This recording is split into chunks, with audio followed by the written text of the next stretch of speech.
Bonjour à tous, bienvenue sur la chaîne STS Trading Ishimoku Kinkoyo, j'espère que vous allez bien.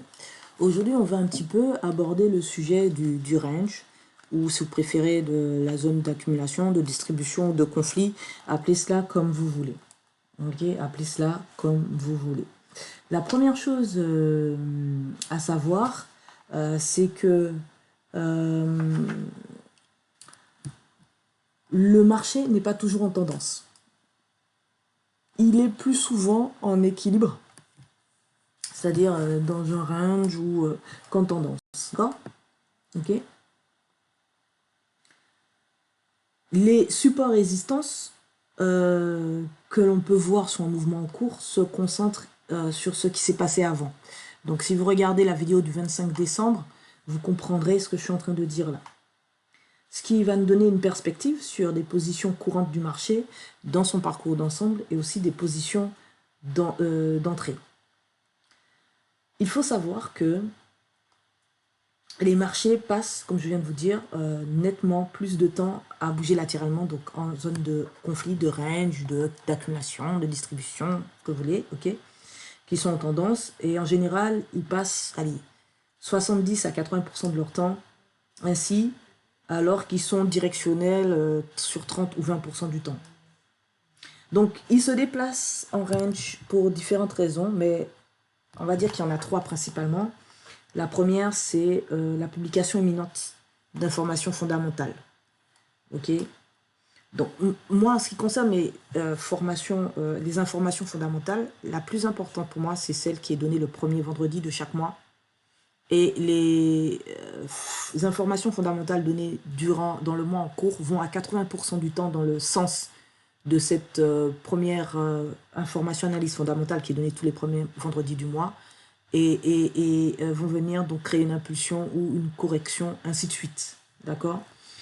Voilà, ça n'engage que moi, peut-être que ça plaît, que ça ne plaît pas, mais surveillez l'analyse fondamentale de la monnaie du dollar le premier vendredi du mois et observez par vous-même, regardez les analyses qui sont faites, les informations qui sont faites, pardon, durant le mois en cours, vous verrez qu'à 80% du cas, ça va dans le même sens et que ça vient confirmer une impulsion ou une phase de correction.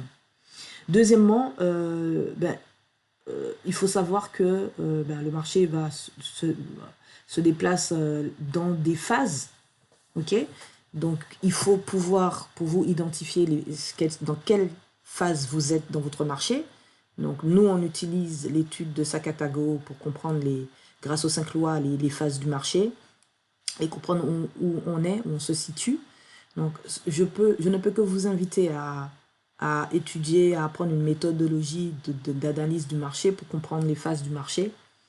Et parce que ça va vous aider à comprendre ce qui se passe. Ok, lorsque le marché fait une pause, lorsqu'il fait une pause ou lorsqu'il tombe en range, etc., c'est simplement que les initiés sont en train de générer de la liquidité. Ils font bouger le marché pour générer suffisamment de liquidité pour créer le mouvement. Aussi, lorsque cette zone de range dure extrêmement longtemps, la tendance qui va suivre sera à durée égale, minimum. C'est-à-dire qu'elle va être de même poussée, elle va durer à minima la même longueur. Voilà, c'est ce que j'essaie de dire, la même durée. Okay. Ensuite, troisièmement, les marchés se déplacent latéralement quand ils rencontrent d'anciennes zones, comme je vous ai dit, où les traders ont été coincés dans des positions perdantes. Rappelez-vous la vidéo que j'ai faite sur identifier un marché grâce au Kinkoyo. Je disais qu'un marché est en mouvement jusqu'à ce qu'il rencontre une zone de conflit, puis se libère. Une zone qui ne bouge pas, puis se libère.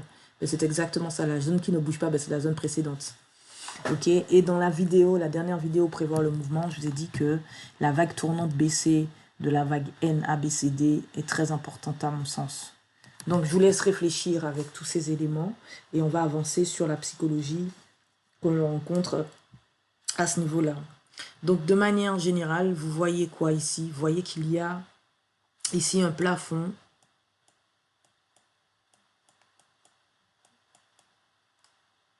et ici un plancher. Si vous comprenez la théorie de Dodo dit que on est dans un range lorsqu'on a 2 points bas de même niveau et 2 points hauts de même niveau. Ok, on va rester sur des notions simples. Ok, et ces 2 points bas de même niveau et ces 2 points hauts de même niveau vont donner une zone, vont déterminer une zone qui va nous permettre de dire qu'on est dans une zone de range. Donc des supports et des résistances. Ok. Ok, très bien. Donc, qu'est-ce qui se passe? Dans un premier temps, alors là, on est en tendance haussière, d'accord? On est en tendance haussière. Et on se retrouve dans une zone de conflit, appelez ça comme vous voulez. Et ensuite, voilà, le marché va peut-être se libérer ou pas à la vente. Donc, on va rester comme ça. Donc, on est en tendance haussière. Et dans un premier temps, le marché donc a progressé. Les acheteurs continuent d'acheter la tendance. Et puis ensuite, le marché, les prix se retournent. Et ensuite, on part à la baisse. Les acheteurs, avant de repartir à la baisse, sont piégés à ce niveau élevé et peuvent regretter leur prise de décision. Ils sont piégés dans des positions faibles. Les acheteurs sont piégés dans des positions faibles. Retenez bien ça. Le marché fait quoi? Le marché baisse, mais commence alors à remonter. Donc le marché baisse et puis ensuite il remonte. Et à mesure que des acheteurs entrent à ces niveaux inférieurs, craignant de manquer une autre jambe haussière de la tendance, alors le marché s'approche du premier point de renversement, c'est-à-dire celui-ci, et se renverse. C'est pourquoi il est important d'attendre, ok, 2 points bas et 2 points hauts. Parce que vous pouvez avoir, imaginez vous êtes en tendance A, B, C, D, ok, et puis vous pouvez avoir ça aussi, ok, vous pouvez avoir une continuité, E et F, ok, 1, 2, 3 Sempe, 2 Sempo, et ensuite un retournement. Eh bien, revenons un peu en arrière, juste ici. Ce qui peut se passer, rappelez-vous, on a une vague tournante BC qui va nous donner comme retour le point C, le point B et les 50% de la vague BC. Et par rapport aussi à la projection du point D, qui peut être une projection de type N, V ou E par rapport à la vague ABC précédente, on peut déterminer un retour. Donc disons par exemple que ce soit ici une projection de type E pour le point D et qu'on revienne à l'équilibre sur le point B ici. Ok.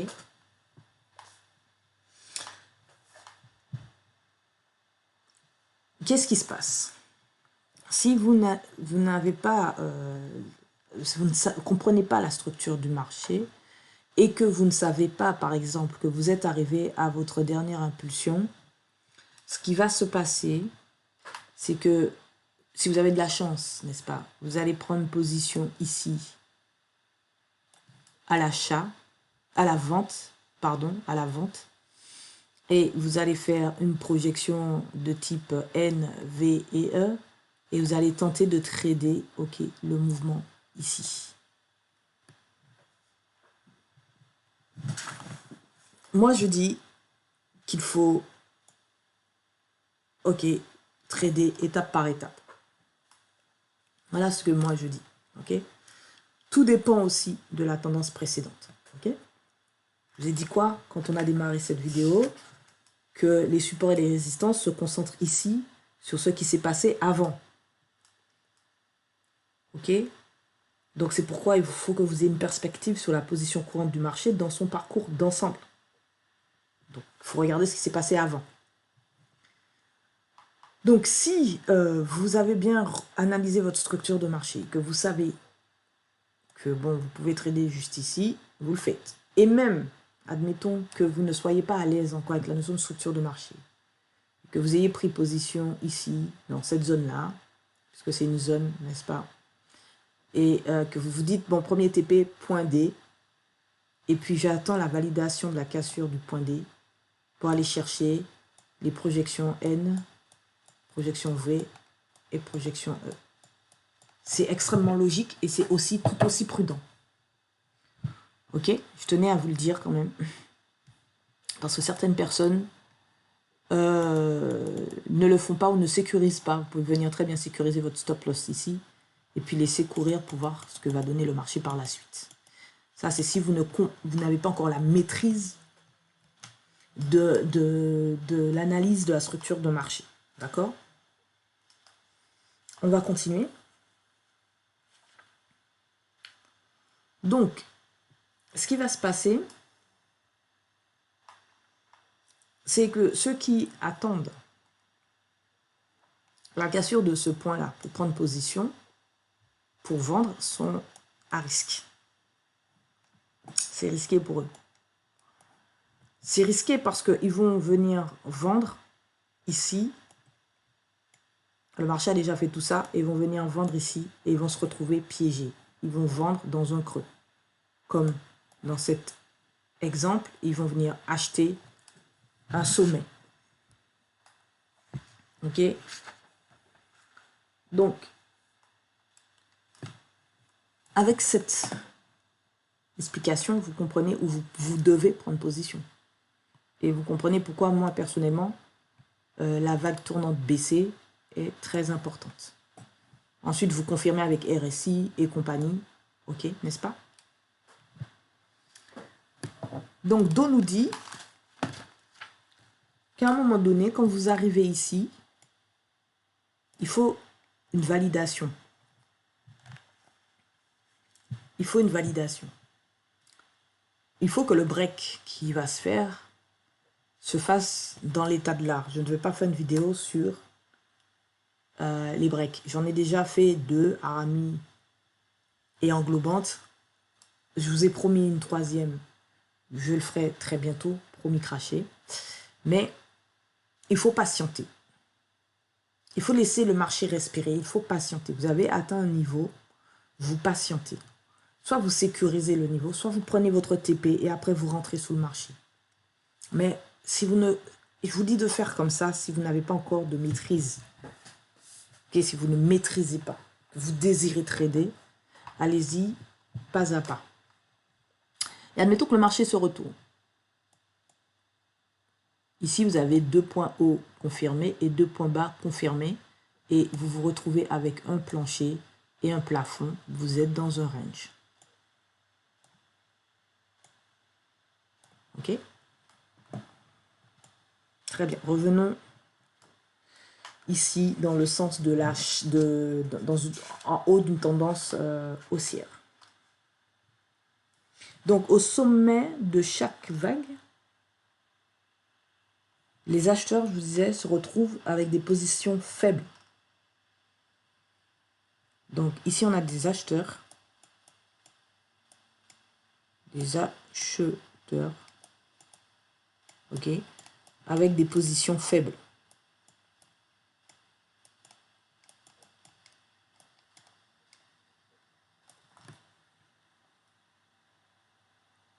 Qu'est-ce qu'ils vont faire?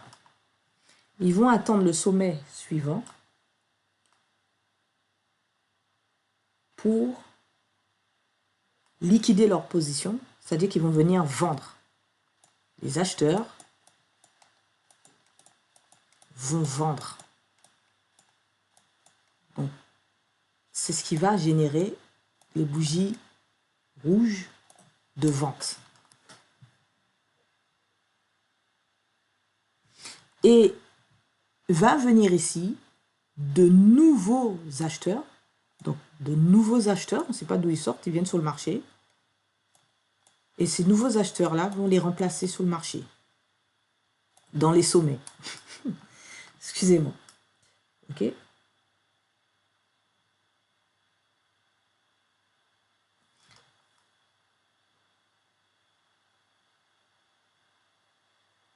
Et ces nouveaux acheteurs-là vont faire de même. Ils vont venir liquider leurs achats sur le sommet suivant. Vous comprenez? Je vais mettre N pour new. Donc, on a les acheteurs ici. Ils vont vendre sur le sommet suivant. On a de nouveaux acheteurs qui rentrent sur le marché. Je vais les symboliser comme ça. Quand ils se rendent compte qu'ils sont coincés, ils vont revenir ici. Ils vont vendre. Jusqu'à ce que, je sais pas, il y a tellement de faiblesse au niveau des acheteurs sur les sommets. Ok. Et ils vendent tellement tous ici qu'à un moment donné, sur les creux, là, les creux ici présents, on va avoir des... Je vous explique aussi, c'est pareil, des vendeurs qui vont acheter. Donc, les acheteurs qui avaient acheté, maintenant on a parlé du plafond, je parlais du plancher. Les acheteurs qui ont acheté sur le plancher, c'est-à-dire là, là, là et là, ils ont acheté. En prévision de prix plus élevés, ils vont tenir bon. Ils ont acheté à des cours inférieurs. Et contrairement aux acheteurs qui ont acheté sur les plafonds, okay, ceux qui achètent ici, leur position, ils ne sont pas en perte. Okay, ils vont réaliser des profits. La peur ne guide pas encore leur prise de position. Sinon, ce serait trop facile. N'est-ce pas? Donc, le plafond et le plancher, ça représente des niveaux psychologiques. Niveau psychologique de peur et de cupidité au sein du range. Un range, on identifie un range grâce à Ichimoku Kinkoyo, grâce aux successions de points d'intersection du Kinkoyo et grâce aussi au twist du Kumo. Kijun et SSB sont à plat. Le plus souvent, ils viennent marquer la zone de 50% du range.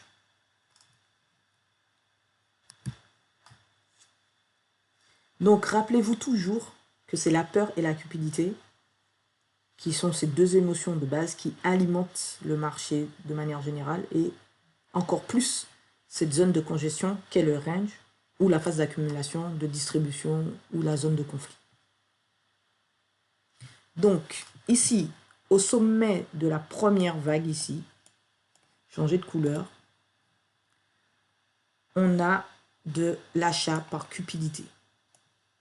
Mais ce sont des traders émotionnellement faibles qui font ça. C'est-à-dire qu'ils ont vu que jusqu'à présent, on a des traders qui ont fait de l'argent en achetant et ils arrivent tardivement sur le marché, ils sont émotionnellement faibles. Ou ils n'ont pas pris le temps de lire le marché. Je vous ai dit que le marché, c'est comme un livre. Sauf qu'on ne peut pas sauter et aller à la dernière page. On est obligé de lire les pages passées pour comprendre l'histoire qui est écrite actuellement. Donc, essayez de faire de la prédiction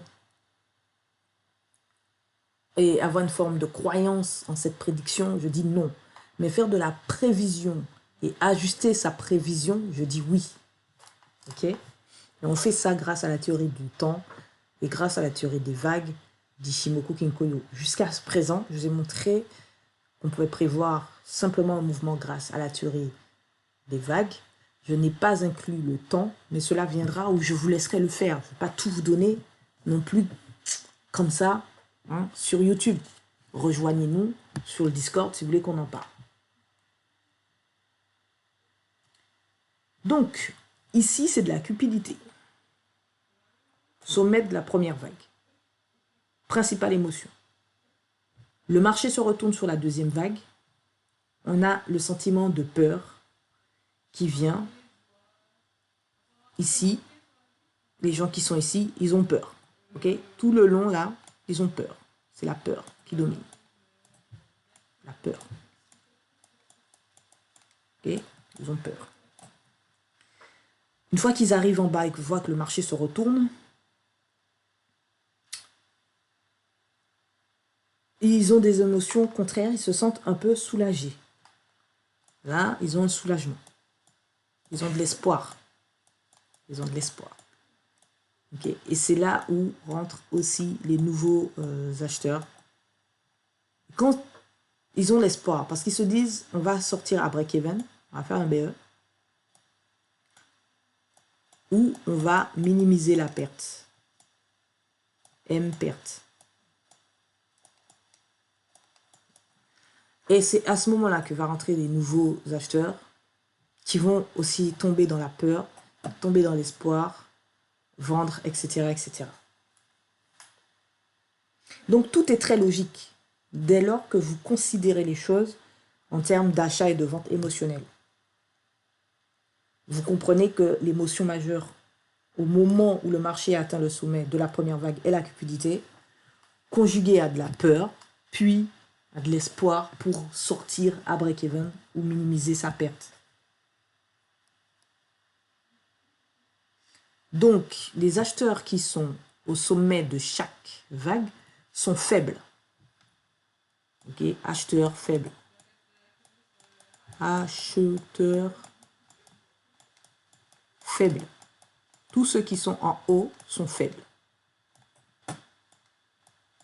Alors, c'est pas facile d'écrire avec le stylo. J'aimerais vous y voir. D'accord? Je l'écris au singulier. Ok? Mais je dis au pluriel. Ils sont faibles. Tous ceux qui sont ici sont faibles. Ok? Et les acheteurs qui achètent. Acheteurs qui achètent ici au creux sont forts. Pour le moment. Ok? Leur tour arrive. Donc, en vous disant ça, je dis beaucoup de choses. Comparez les bougies, les spreads, pardon, et les volumes de chaque sommet et de chaque creux pour avoir une lecture cohérente de ce qui se passe et comprendre ce qui va se passer ici au moment où le marché va venir se libérer et partir à la vente. Ce principe-là est valable aussi sur une tendance baissière. Sauf que là, on va se concentrer non pas sur les acheteurs faibles et les acheteurs forts, mais sur les vendeurs faibles et les vendeurs forts. Ok? Et ensuite, il va vous falloir observer les volumes sur ces plafonds et ces planchers, c'est-à-dire sur ces niveaux psychologiques, pour comprendre ce qui se passe. Okay? Vous verrez de toutes les façons les volumes diminuer, ok, au niveau des ranges. Vous ne verrez pas de volume fort. Et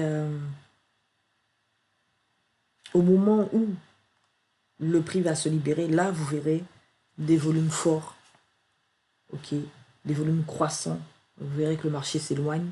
Et c'est là que vous comprendrez que les choses s'accélèrent. Voilà, les amis, c'est tout pour cette vidéo qui traitait un peu de la psychologie des acheteurs et des vendeurs dans le cadre d'un range, peur et cupidité dans le range, panique à bord. Et j'espère que vous avez compris certaines choses. Je vous donne pas mal d'informations précieuses dans cette vidéo. Je vous laisse revoir cette vidéo à tête reposée, l'analyser, regardez aussi par vous-même, n'hésitez pas.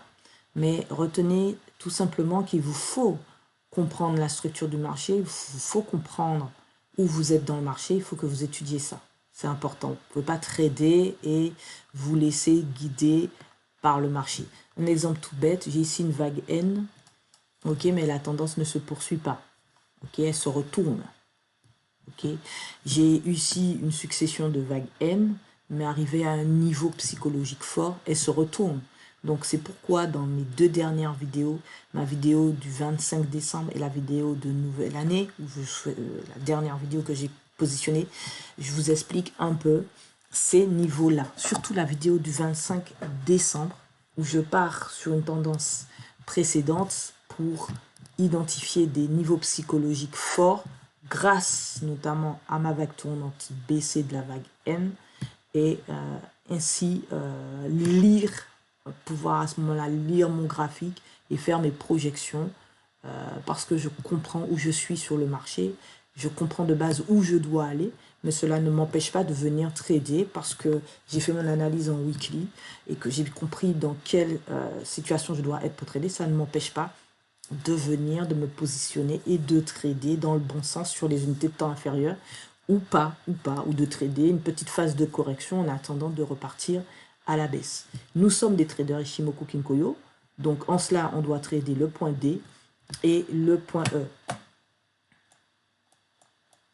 On trade le point D à partir d'une vague V et on trade le point E à partir d'une autre vague V inversée, n'est-ce pas, ou d'une vague N, principalement sur la vague tournante BC et par rapport à la validation de la projection du point D. Je vous souhaite et je vous laisse plutôt avec ça. Et je vous souhaite une bonne compréhension. Rejoignez-nous sur le Discord si vous voulez qu'on discute de cette partie-là précisément. Ce sera avec un très très grand plaisir, n'est-ce pas? Abonnez-vous à la chaîne. Souvent, on apprécie une vidéo, mais on ne s'abonne pas. J'insiste, abonnez-vous à la chaîne si vous voulez que je continue à vous donner des vidéos de qualité avec des notions extrêmement importantes qui va vous permettre d'optimiser votre entrée sur le marché. Étudier le marché grâce à Ichimoku Kinkoyo, puis savoir comment rentrer sur le marché, c'est extrêmement important. Ok, donc il faut rentrer sur le marché quoi et aller chercher les bénéfices, mais pas n'importe comment, de préférence en suivant les initiés. Prenez soin de vous et à très vite sur STS Trading Ichimoku.